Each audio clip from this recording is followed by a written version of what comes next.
Shayana Broussard, and I am CEO and founder of Charlotte's Hope Inc. I wanted to do a YouTube video just so that everyone has the opportunity to not only get to see the face behind the creation. I think that's more warming and welcoming as a company to the public or to the community that we are standing in to serve. What made me decide to start this nonprofit is I've always had the loving spirit of wanting to give, and as you see, I have on my head Charlotte's Hope Inc. You can also purchase items for your company if you are entrepreneurs or for events and logo mix. Okay, so basically, ADHD is a severe disorder. It's a attention deficient hyperactive disorder. My daughter has it. My daughter's birthday is January the 27th, also the same day as my grandmother, who we lost March the 24th, 2016, from cancer, breast cancer, which spread throughout her entire body. Finding out in January that my grandmother was affected by cancer took a toll on the family, but we lost her suddenly. We were never able to start chemo. And as everyone knows, that October is, in fact, Breast Cancer Awareness Month, but it's also ADHD Awareness Month. And I started this nonprofit in honor of my grandmother and my daughter. The mission of our nonprofit is unity of our young youth girls ages 5 to 18.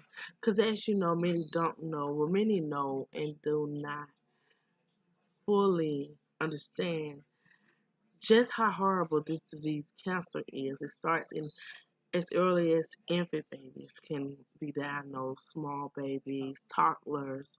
But we start from 5 to ages 18, and we also focus on body wellness so that you can pay attention to the body. Parents can pay attention to their kids' body and seek the proper help for questions. Anything that's minor that you are thinking or second guessing as a parent, go see a physician. Go see your doctor. Get those things tested so that you yourself can be just a clear mind of exactly what's going on within yourself and your child as well. Well, ADHD is a horrible misunderstanding from a lot of individuals, parents themselves. My daughter was actually referred to be seen and checked for this condition when she was 9 years old. I was one of those parents that, hey, I've always excelled. Her father has always been able to cope, although he was diagnosed as well with his own mental condition, which was dyslexic. Now, ADHD is also something that could be, well, doing research, I have seen where there were different resources that referenced that it could be genetic. So I signed up on the website ADDA, which is a great resource. It allows you to do web seminars, um, to do virtual meetings and conferences where you can speak with other parents, other counselors, mentors, those that are speaking on that. I think that my ignorance of exactly what ADHD exactly was prevented me from channeling out to different resources to gain the proper resource to help my daughter be efficient and not only dealing with this disorder but also with school. So within a year or two, I think, well, it was approximately a year ago, a year and a half. I was at work. I received a call from the counselor. My daughter actually was being bullied behind this condition and she was not coping well. So she started acting out. suicidal thoughts, told the school that she wanted to kill herself. So I said, hey, as a mother, it's time that I do something. It's time that I step up to focus more on what I can do to make things better for my daughter. So I went out and I went to a counseling center that was designated for therapy, physicians, referral, and basically a psychologist with a psychiatrist speak with her in front of the parent, ask questions, and put her on medication. This medication caused her to be sluggish, very drained, not herself, very sleepy. And so I did not like it, so I took her off. And that too caused issues. So many parents, and it was me too. Oh no, my child is not has any condition like this. How could she? There's nothing wrong with me. First mistake. It's not about us. It's not about you, and it's not about me. It is about our kids. So I started this nonprofit to not only bring together us, our youth girls who are bullying each other, self insecurity, where you are picking on each other and against each other, and do unity, things that we can do together, dance class, mentoring, college preparatory class, field trips to different colleges where we can do speeches. I want to also come out to different community and schools and colleges, I'm sorry, to do speeches, to speak out on behalf of my daughter. I am her voice. I also started this in awareness of cancer because I also have a family member who is a survivor of breast cancer, and I lost my grandmother, and I also have a liver mass that is, although it was diagnosed in 2012 as being benign, it has started growing again. It has blood vessels and veins.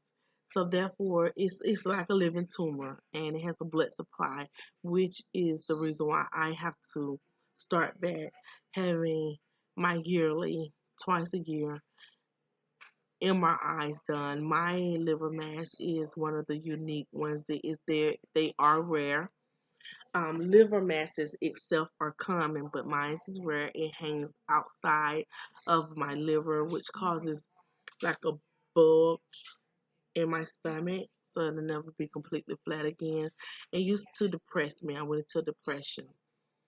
I started while I was having to get therapeutic, treatment, see a psychiatrist, went through the mental depression because I was gaining weight. I was dealing with this mess. I was eating cornstarch. I was eating in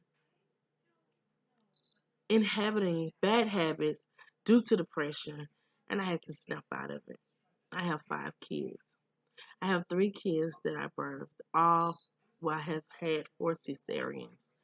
This last baby, my Charlotte, her name is Charolette. I named her, and after my grandmother, and when I had her, God is powerful. Without God, we are nothing. And this is not to offend anyone of whatever religion that you have. I respect it, but I give the utmost respect to the higher power.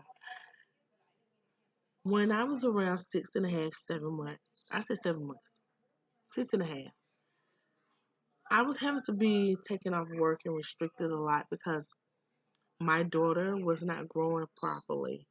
And I started beating myself up. Like, what is different with this pregnancy? What is going on?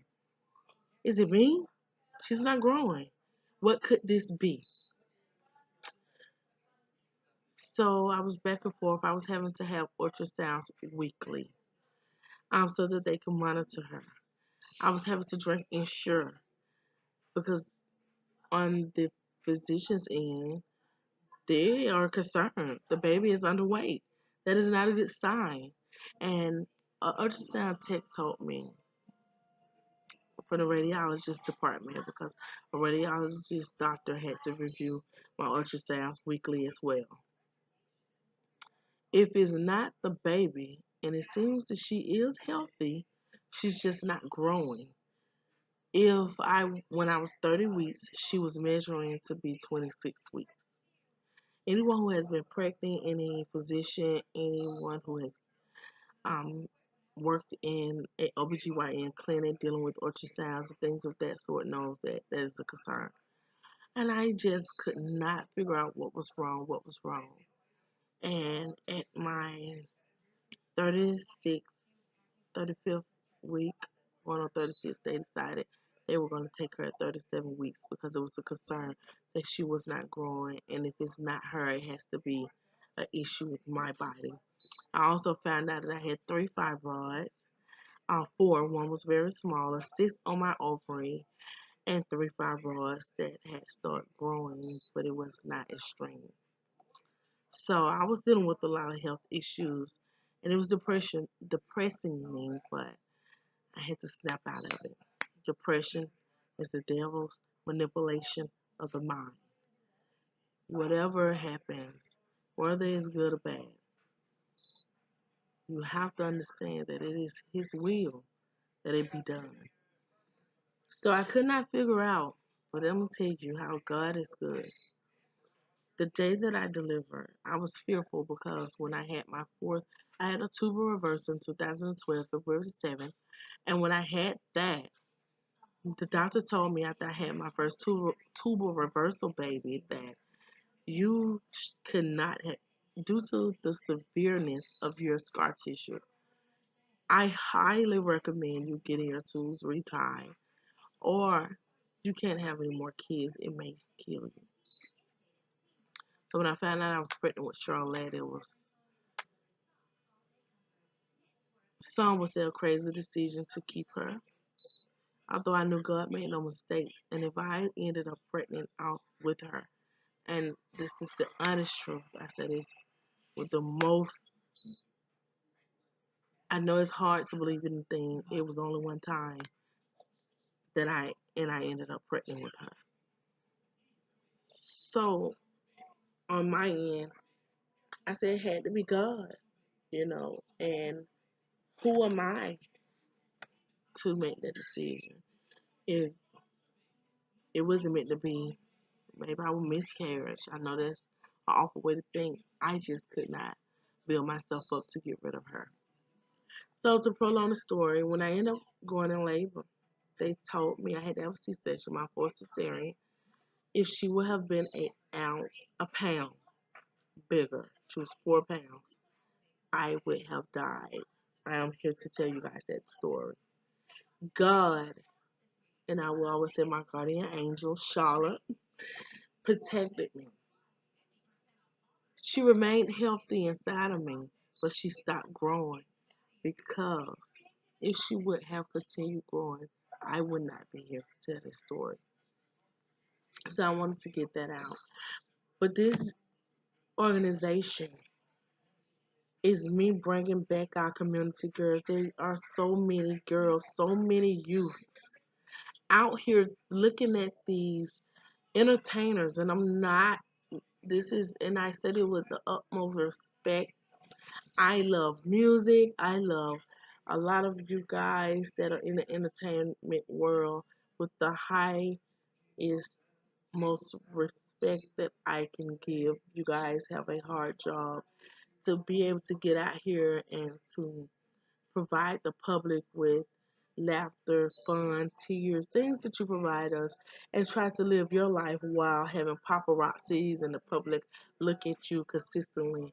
I give you the utmost respect, but a lot of our youth girls do not understand the division of what you guys do that is only for entertainment versus what's reality. Things are not as they were when we were younger. We had entertainers like TLC and Mary J. Blige, Tony Braxton. Sexy was the nice haircut and you might wear a body dress, but things are so much more revealing now.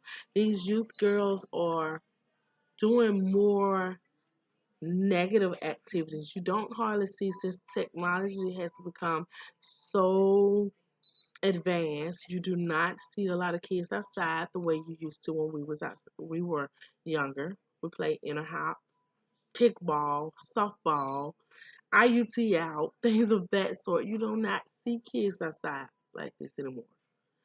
You don't see the interacting of communicating with one another. The interpersonal relationship is it does not coexist anymore. So I started this and I formed this nonprofit group to bring awareness to not only ADHD and cancer, but to also bring unity within our youth girls in the community. Bringing them together and going to provide service into the community to show them what caring and giving back and coming together as one is all about. I wanted to be that outlet to provide mentoring, counseling, college preparatory assistance, to give them hope, guidance, be that outlet for them to come talk to when they feel that they don't have anyone to talk to. Statistically, it shows that HIV is higher in age ranges from 13 to 34. The last that I checked last week. That is a very serious issue.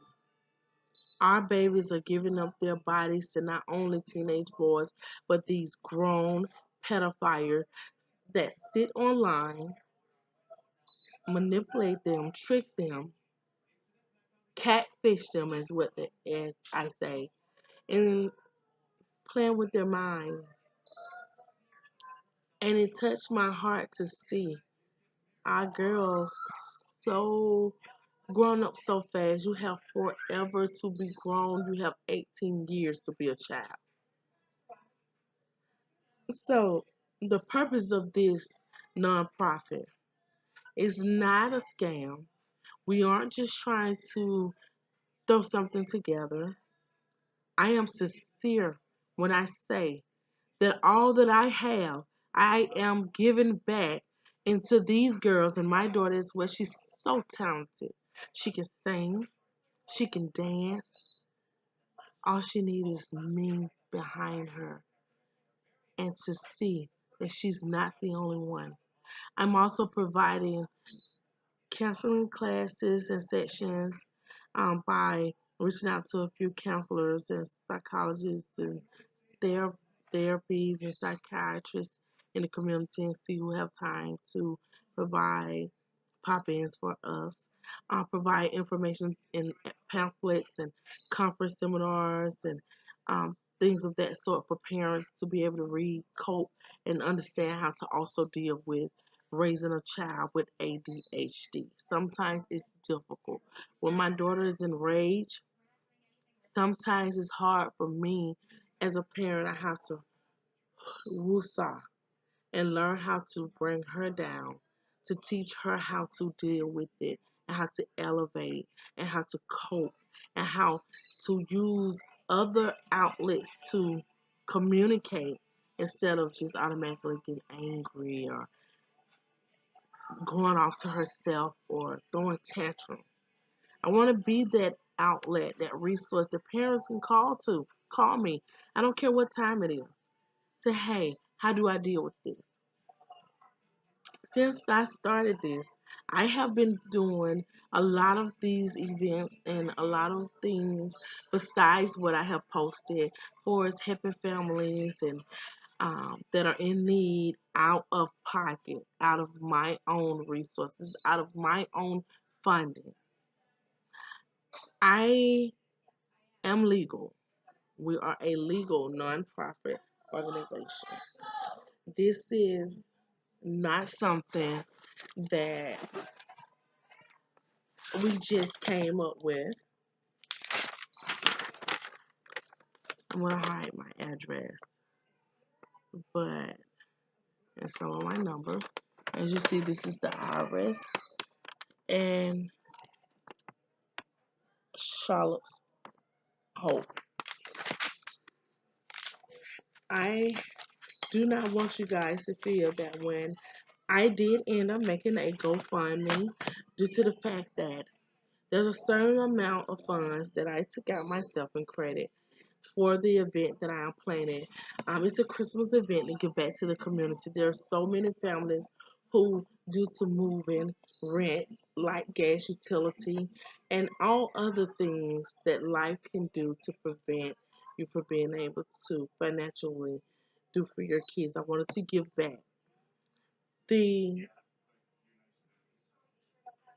when I decided to do the event, I was unaware of the processing time that it took for me to receive my letter of affirmation. And due to that, I have 2.5, 3 more weeks before I receive that letter, which is November the 27th today, could be causing me a tight squeeze in getting donations from places such as Walmart, which have been reaching out, and I'm so thankful for Walmart, Target, Kroger's, Old Navy, Foot Locker, eBay, Amazon. All you guys have been very willing to go ahead and donate. It's just that you must, as a nonprofit, have that letter to receive those donations. And my letter may be running kind of close for me to be able to obtain those donations. So I created a GoFundMe account, which you can also see on our link on IG is under Charlotte's Hope Inc. So Charlotte's Hope Inc. On Facebook, you can look us up at Charlotte's Hope Inc. Or you can also look up my page, Cheyenne Weaver, and you will see things that I have posted from that particular page. As you can see, also, this is our letter of from the secretary. So we're very much legit. It's just that I'm waiting for my letter, and I did the GoFundMe fundraiser so that I could reach out to different places and individuals for help. If I know that it is bill time, I know that it is right now the holiday times as well. Anything that you can give so that we can provide these toys, books, undergarments, clothes, bicycles. I'm sorry, I'm kind of southern, so I have a strong accent. Bicycles, of things of that sort for the community kids and parents, and food boxes. Kroger's as well. I'm sorry. Kroger's was also one of the ones willing to go ahead and donate. Once we do get our form, we're going to do a lot of things for us, helping families who own their homes. Get donations from places such as Lowe's and stuff and help them reconstruct. I'm also going to do um, fundraisers and things of that sort. So I'm starting this new page so you guys can keep updated with things that will be going on with us here at Charlotte Hope Inc. I do ask that anything, and I do state this from within my heart, with deep, deep, deep, deep gratitude. Thank you for whoever and whatever you can give to help go towards this. Although I do have a set amount of my own credit and funding that I will use. I want to also do a photo shoot with Santa for those kids whose parents weren't able to actually take them to take photos with Santa Claus for Christmas. Things of just the little small things that count. I'm going to also at this event provide dinner to the families as my girls at Charlotte Hope. And also, my page was our website is charlotteshope.net. We're currently working on it. Tomorrow, I will begin with the web designer. It was I started designing it myself. That went horrible. So tomorrow the web designer will be contacting me so that I can give them exactly what it is I'm looking for so that the public can reach out to us here. And if you're looking for your girls, and if you are in the Atlanta area right now, we are located in the Atlanta metro area. To be a part of our organization. It will be a form on there for you to reach out to us and to send us over your information to contact you, because we are getting ready to start open a center as well to help with homework assignments and um, assisting with studying for different tests that's out here for the students' milestones, testing for high school, preparing for college, SATs, ACTs, things of that sort. So, as I stated, again, I'm not going to waste too much more of your time. This is Cheyenne Broussard, CEO and founder of Charlotte's Hope Inc. I thank you so much for viewing this video. I will also place the link of the GoFundMe account on this YouTube channel as well as our Instagram and Facebook. Please follow, please subscribe. This is not the last time you will see me. My voice will be heard. I am also looking within the next year or two to be doing traveling throughout the United States to do conferences and speaking to different publics, community, and parents on the importance of paying attention to details and symptoms of this ADHD, to pay attention to your body and your daughter's bodies for this cancer. This is a horrible, horrible, horrible disease, but I will continue to fight. Thank you.